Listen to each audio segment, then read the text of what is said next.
Good morning, students. Hope you all are fine and safe at your home. So, today I will start with the poem The Road Not Taken, that is also a part of your syllabus. I have already explained this poem in the online classes. So, I'll just deliver the summary so that it leads to a better explanation. The poem is about making choices and the choices that shape us. And Robert Frost is the poet of this poem. In this poem, where we see the road not taken, the road literally does not mean road. The road here symbolizes life.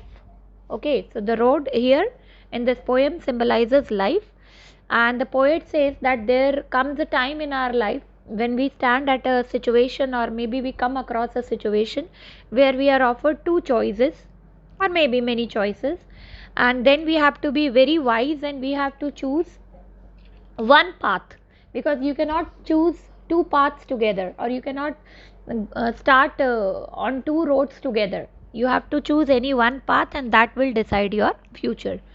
So I'll start with the first stanza. Two roads diverged in a yellow wood, and sorry I could not travel both, and be one traveler long I stood, and looked down one as far as I could to where it bent in the undergrowth. So diverged here means forked, that is separated in two different directions. Yellow wood means a forest. Forest with the leaves that have turned yellow because it is autumn season and the leaves are shedding and they have turned yellow. Undergrowth is a बहुत ज़्यादा मतलब dense growth of plants and bushes. That is the forest. So the poet is saying that I was once walking down a road and there was a juncture or a place where the road diverged or segregated into two, and there were two different paths and I had to choose one out of them, and because he is one person he could travel on one road only, so he had to choose one out of these two roads. So yellow road means a forest with leaves which have turned yellow because the season is autumn, and the leaves are shedding, the tree is shedding the leaves. So it represents a world which is full of people and where people have been living for many years. So they represent the people who are older than the poet. So the poet keeps standing there and he keeps looking at the path very carefully as far as he could see, because there comes a place where he could not see beyond that. So the poet is standing there and is trying to decide which road would be suitable for him. And when there is a curve, he could not see beyond that. So that is how our life is. We cannot predict what will be the end of our life. So what we have to do is we have to make wise decisions. Stanza 2. Then took the other just as fair, and having perhaps the better claim, because it was grassy and wanted wear, though as for that the passing there had warned them really about the same. So fair means equally good, claim means an option which seems to be better. Grassy is that the road is very grassy, means the road is unused. Had many people walked on it, the road would not have been grassy, because then the grass would have also turned black because of so many people walking over it. And wanted wear again means unused. So the poet is standing there and he kept on looking at the paths for a long time to check that which would be the right path, and then he could walk on it. So he decided and started walking on the path which he felt was not used much, although he feels that both the paths were equally good, and he started walking on one of them. So he adds that maybe he felt that the path was better for him because it was grassy, it was unused. So this also reflects one of the element in the poet, that he was adventurous. He is ready to choose that option which has not been selected by many. So he is a person who is ready to take risk, because what road did he choose? The road which was not walked upon by many people. And after he walked on the path for some distance, then he realizes that both the paths are same. Both the paths had been worn out in the same way. So even if in our life we take any path or we choose any option, we'll face problems, we will face challenges, maybe unused or used. That doesn't matter. Problem and difficulties, they are a part of life. How can we minimize this? Is our approach towards problem, is our attitude towards problem, and of course, a wise decision, a wise choice. If I know I'm not good at maths, then choosing a career which is highly dependent on maths, now that is, I'm a fool. So I cannot do that.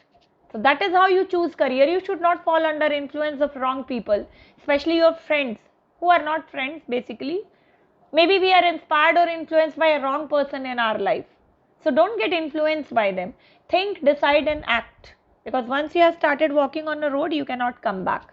And that is what is explained in the poem. And both that morning equally lay in leaves, no step had trodden black.